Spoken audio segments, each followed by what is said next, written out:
I started Improv Everywhere about 10 years ago when I moved to New York City with an interest in acting and comedy.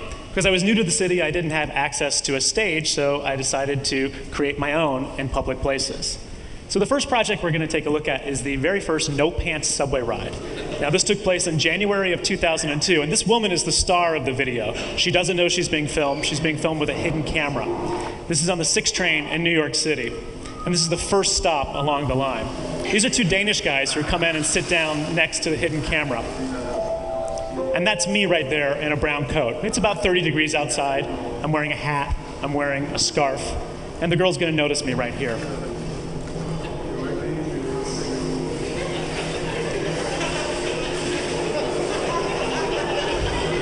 And as you'll see now, I'm not wearing pants. So, at this point, she's noticed me, but in New York, there's weirdos in any given train car. One person's not that unusual. She goes back to reading her book, which is unfortunately titled Rape. I'm not sure. So she's noticed the unusual thing, but she's gone back to her normal life. Now, in the meantime, I have 6 friends who are waiting at the next 6 consecutive stops in their underwear as well. They're going to be entering this car one by one. We'll act as though we don't know each other. And we'll act as if it's just an unfortunate mistake we've made for getting our pants on this cold January day.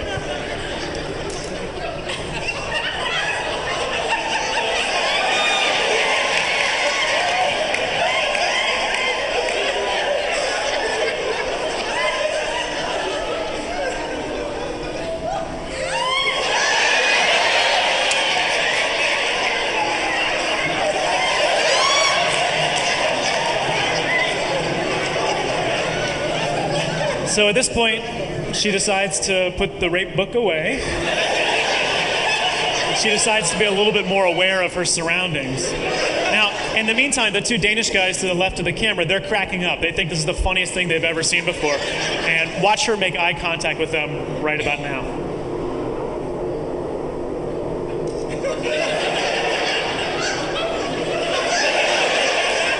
I love that moment in this video because before it became a shared experience, it was something that was maybe a little bit scary or something that was at least confusing to her. And then once it became a shared experience, it was funny and something that she could laugh at. So the train is now pulling into the 3rd stop along the 6th line.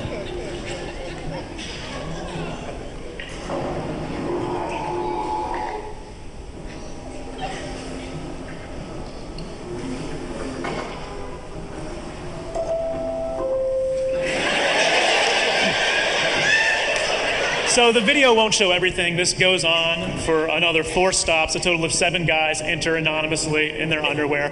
At the 8th stop, a girl came in with a giant duffel bag and announced she had pants for sale for $1. Like you might sell batteries or candy on the train. We all very matter-of-factly bought a pair of pants, put them on, and said, "Thank you, that's exactly what I needed today." And then exited without revealing what had happened and went in all different directions.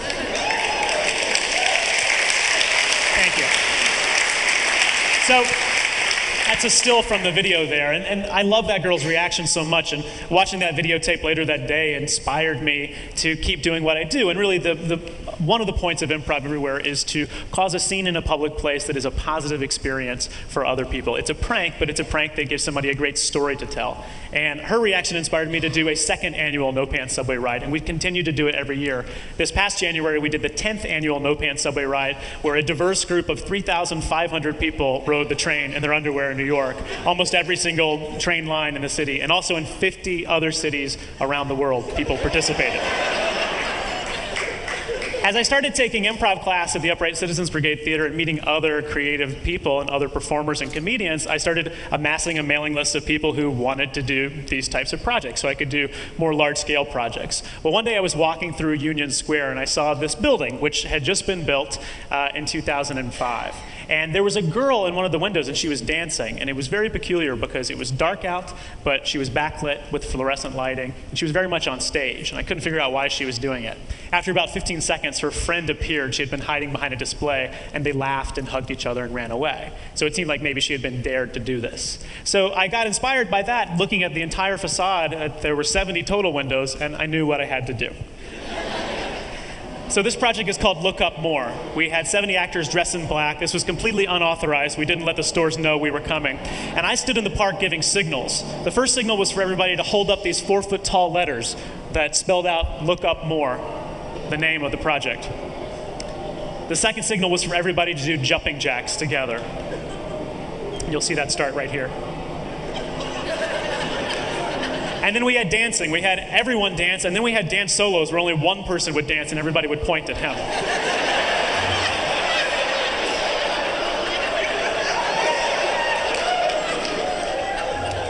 So then I gave a new hand signal, which signaled the next soloist down below in Forever 21, and he danced. There were several other activities. We had people jumping up and down, people dropping to the ground. And I was standing just anonymously in a sweatshirt, putting my hand on and off of a trash can to signal the advancement. And because it was in Union Square Park, right by a subway station, there were hundreds of people by the end who stopped and looked up and watched what we were doing. There's a better photo of it. So that particular event was inspired by a moment that I happened to stumble upon.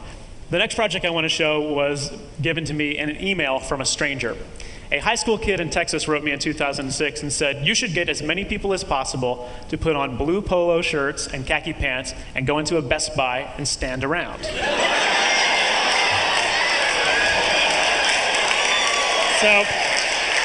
I wrote this high school kid back immediately and he said, yes, you are correct. I think I'll try to do that this weekend. Thank you.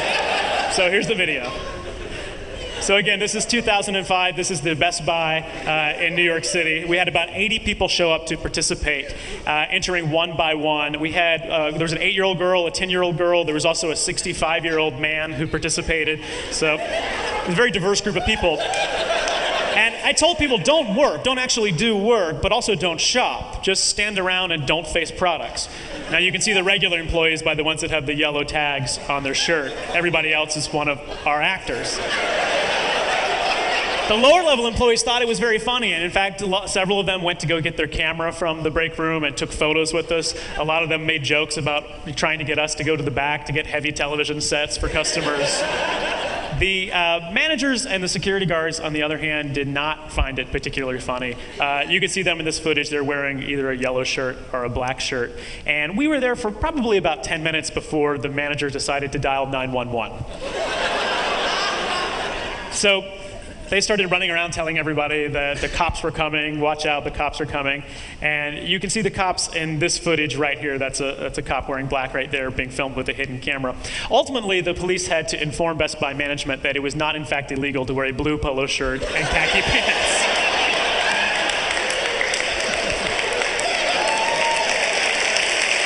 Thank you.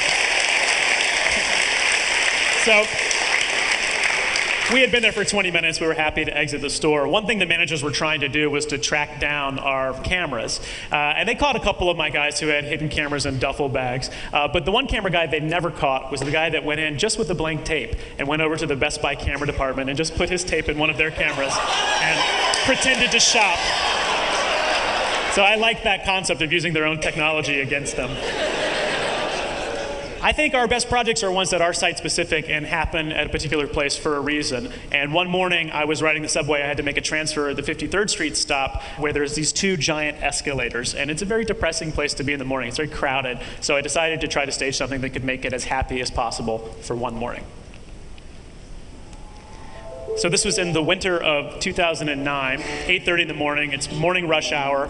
It's very cold outside. People are coming in from Queens, transferring from the E train to the 6 train, and they're going up these giant escalators on their way to their jobs.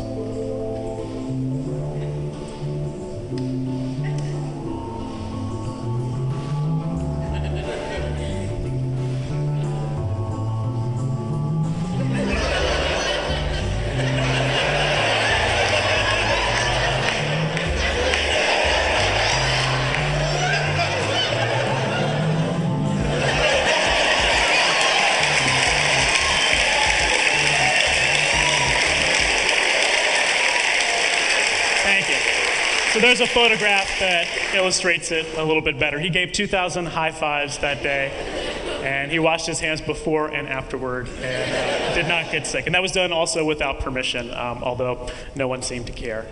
So I'd say over the years, one of the most common criticisms I see of Improv Everywhere, left anonymously in YouTube comments, is these people have too much time on their hands. And, you know, not everybody's going to like everything you do, and I certainly developed a thick skin thanks to internet comments, but that one's always bothered me because we don't have too much time on our hands. The participants in Improv Everywhere events have just as much leisure time as any other New Yorkers. They just occasionally choose to spend it in an unusual way. You know, every Saturday and Sunday, hundreds of thousands of people each fall gather in football stadiums to watch games. And I've never seen anybody comment looking at a football game saying, all those people in the stands, they have too much time on their hands. And of course they don't. It's a perfectly wonderful way to spend a weekend afternoon watching a football game in a stadium. But I think it's also a perfectly valid way to spend an afternoon freezing in place with 200 people in the Grand Central Terminal, or dressing up like a Ghostbuster and running through the New York Public Library. Or listening to the same MP3 as 3,000 other people and dancing silently in a park. Or bursting into song in a grocery store as part of a spontaneous musical. Or diving into the ocean in Coney Island wearing formal attire. You know, as kids, we're taught to play, and we're never given a reason why we should play. It's just acceptable that play is a good thing. And I think that's sort of the point of Improv Everywhere, it's that there is no point, and that there doesn't have to be a point. We don't need a reason. As long as it's fun, and it seems like it's going to be a funny idea, and it seems like the people who witness it will also have a fun time, then that's enough for us. And I think as adults, we need to learn that there's no right or wrong way to play. Thank you very much.